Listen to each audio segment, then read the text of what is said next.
the left side of the street isn't rural and the right side of the street is suburban. It just doesn't work that way.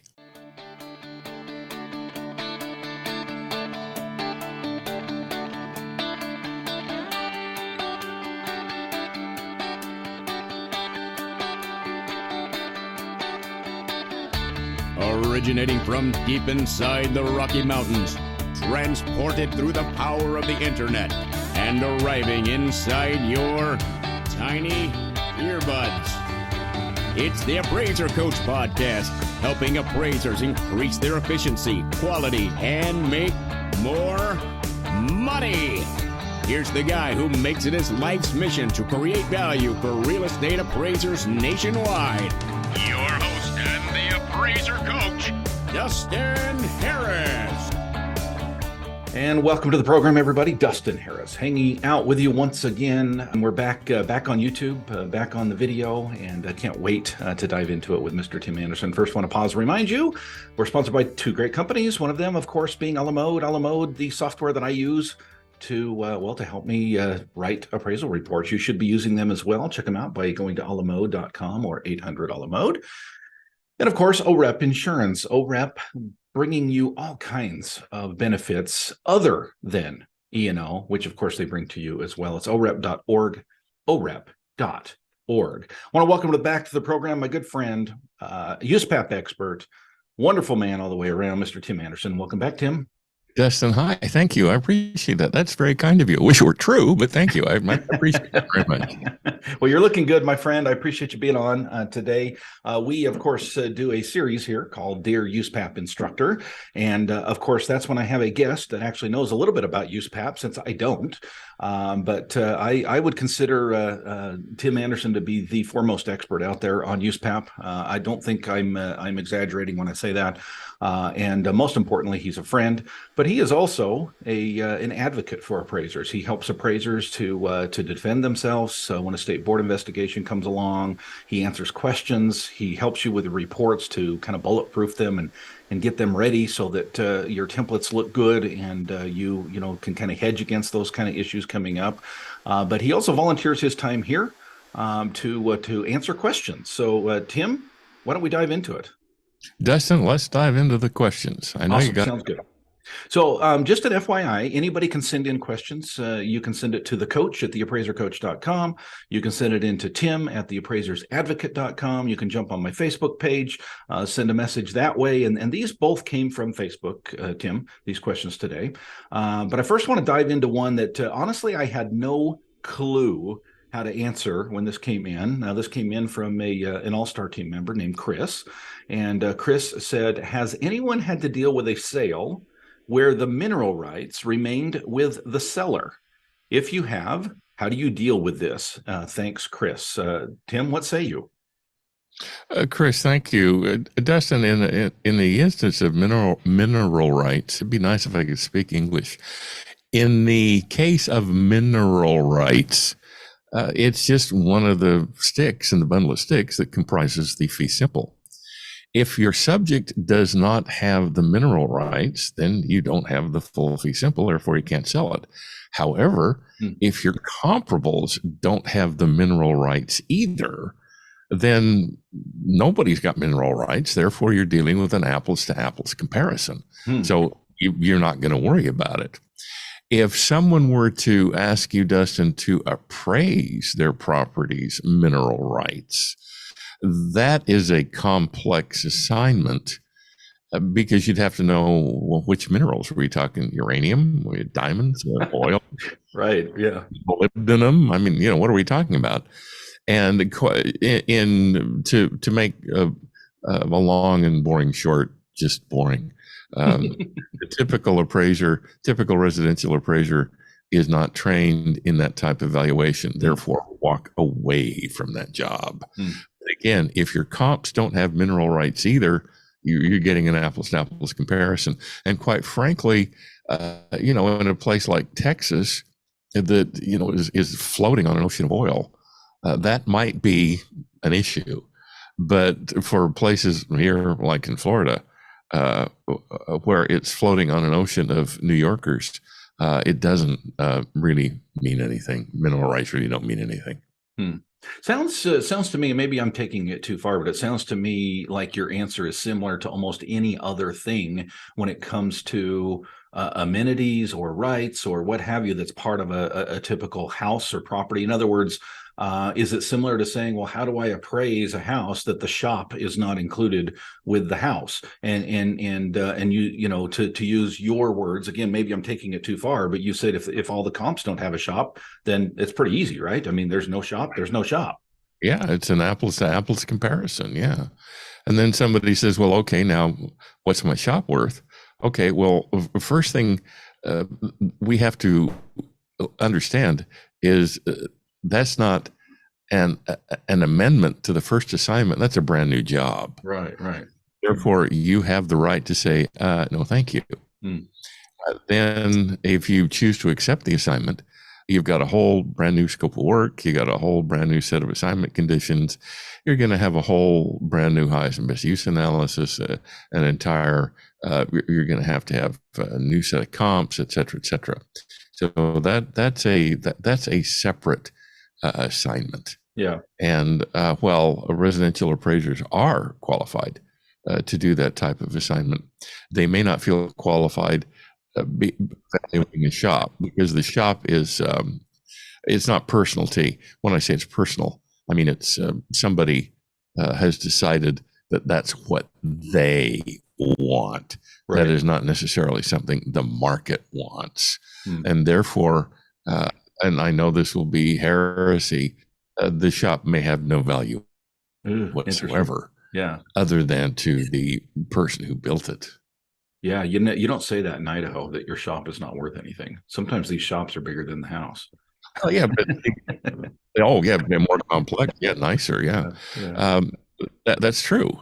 But then again, you know, you got to store your snowmobiles and your snowplows and you know all that stuff, and you got a place to fix them and so on and so forth.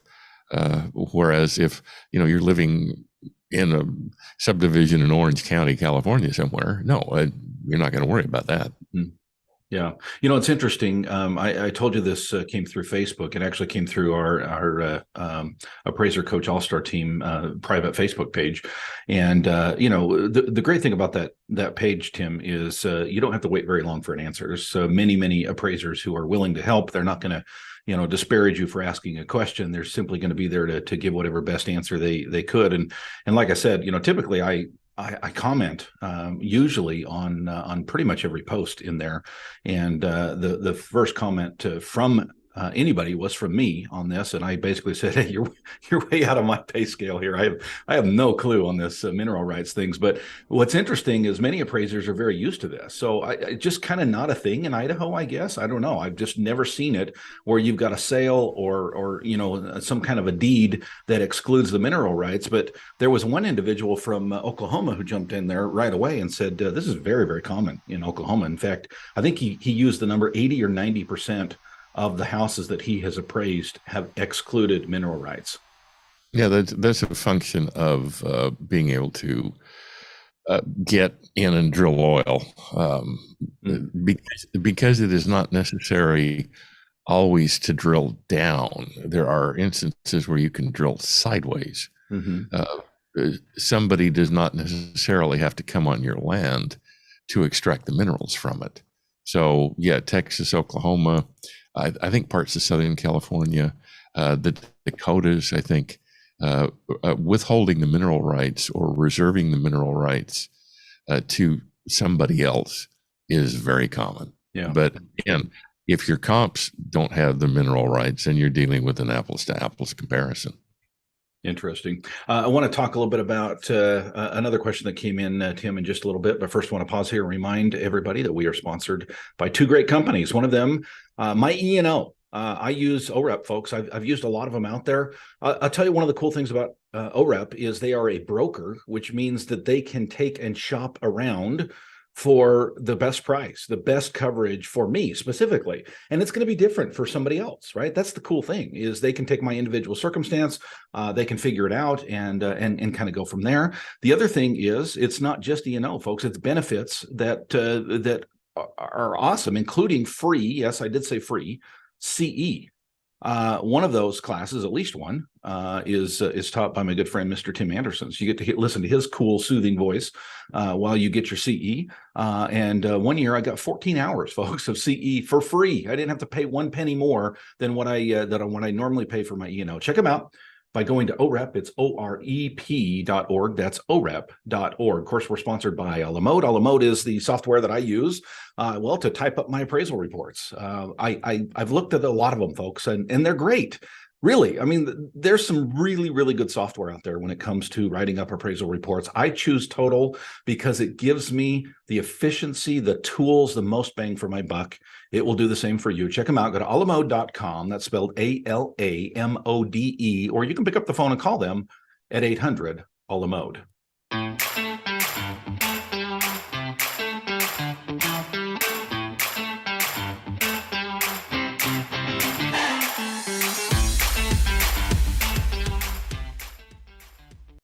And welcome back to the program, everybody. Dustin Harris hanging out with you. It's good to be with you. It's good to be with my good friend, Mr. Tim Andersen. Hi, Tim. Dustin, hi. Thank you. I appreciate it. And I got to let you in on a little tiny secret. Okay. There's going to be another OREP class coming up very quickly, too. Very cool. Very cool. I'm glad to hear that. You only have one right now, right? Yeah. Yeah. Okay, cool. Yeah. And it's a great class. And I'm excited to see the other one coming up as well. That'll be super cool. All right, my friend. The other thing that's super cool is to have you on the program to answer questions that I can't answer because I don't know. I'm not that smart. But Mr. Andersen is, and I appreciate you being on, my friend. Another question came to us regarding classifications of neighborhoods, and specifically, it's the old debate of, what is suburban, what is urban, what is rural. I'm going to just read the question that came in from Patrick.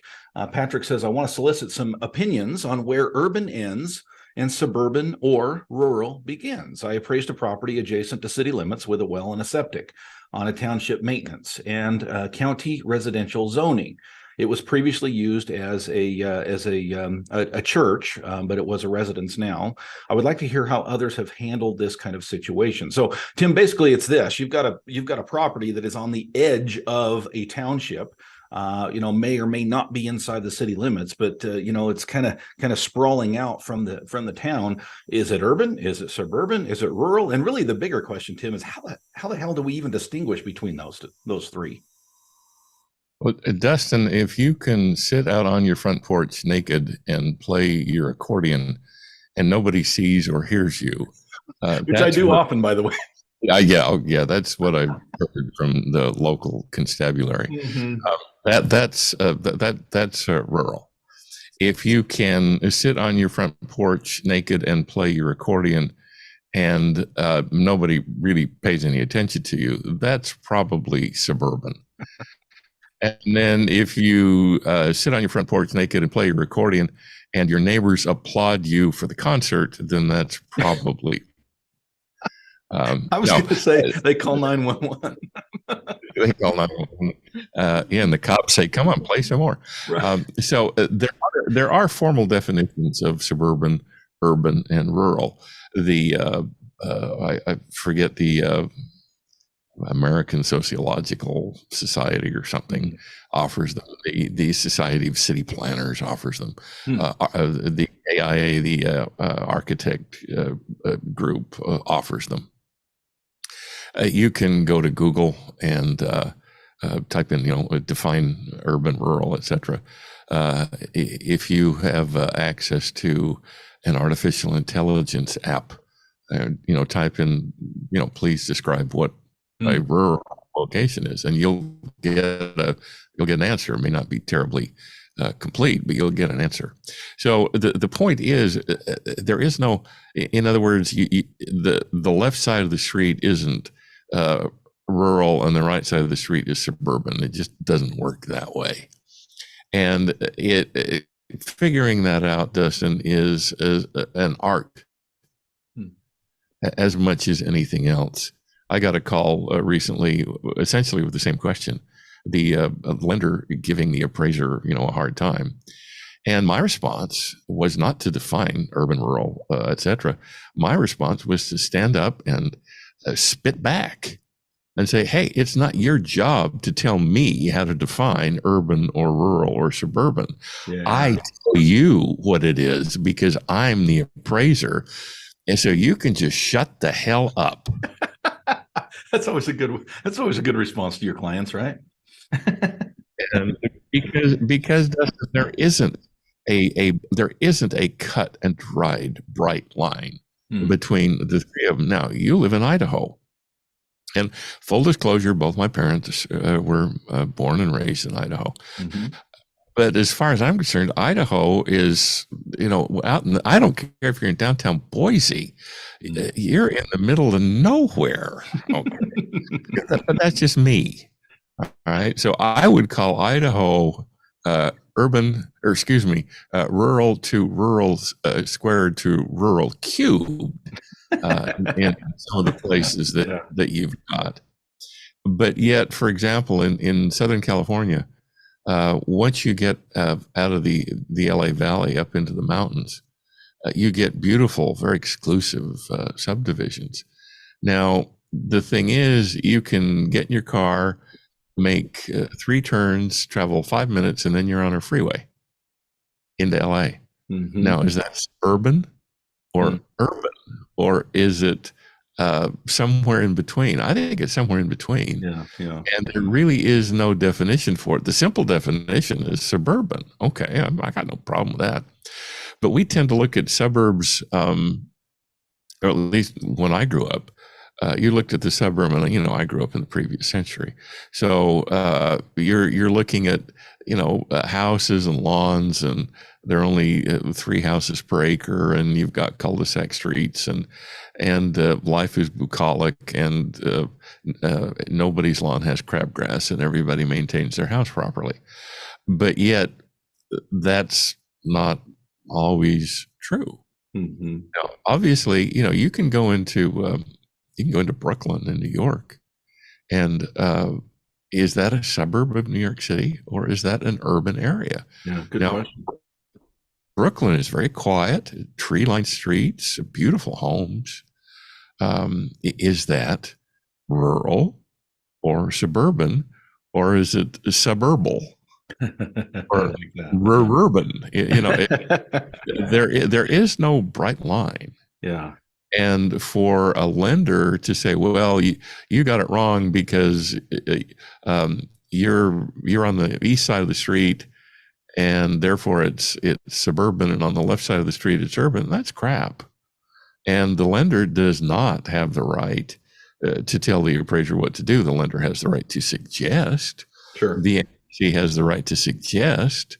The reviewer has the right to go away quietly and die.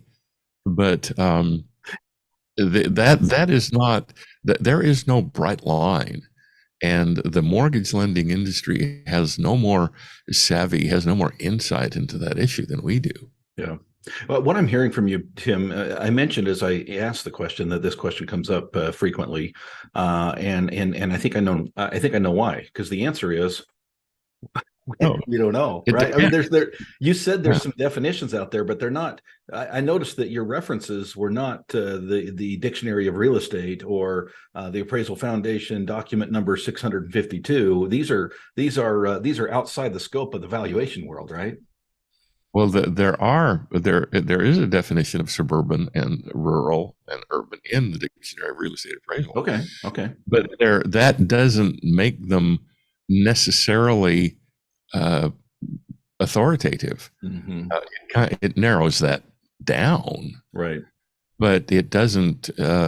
Obviously, the dictionary edited by human beings cannot account for every possible location, every possible combination of site improvements, every possible combination of shifts in population. Therefore, yeah, it's a pretty good description, but the end all and be all of a definition, no. Yeah. It's not like you have to have so many sidewalks within a certain square footage, or a Walmart within three miles, or 6 churches within a certain block. I mean, there's no way to define that fully. Which I guess what I'm getting at, Tim, what I'm hearing from you is that's the appraiser's job to figure out. There's no specific definition. Yeah.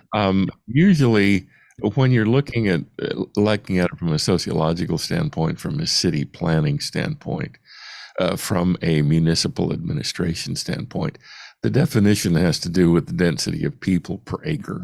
Mm-hmm. But again, you may have an area that is in the season, whatever the season is, has 900 people per acre, which makes it basically urban. But then in the off season, you get 3 people per acre, which basically makes it Wyoming. Yeah. So, you could have a FEMA camp that would be technically an urban. Yeah. So as long as you got the infrastructure. So there is no bright line standard. There is no cut and dried definition. Mm. So the appraiser needs to do the research. I mean, the appraiser can't guess. The appraiser's got to have an authoritative source. Exactly. But yeah, it's up to the appraiser to make that choice. Not the lender, not the AMC, not the reviewer. Perfect answer, my friend. Perfect answer.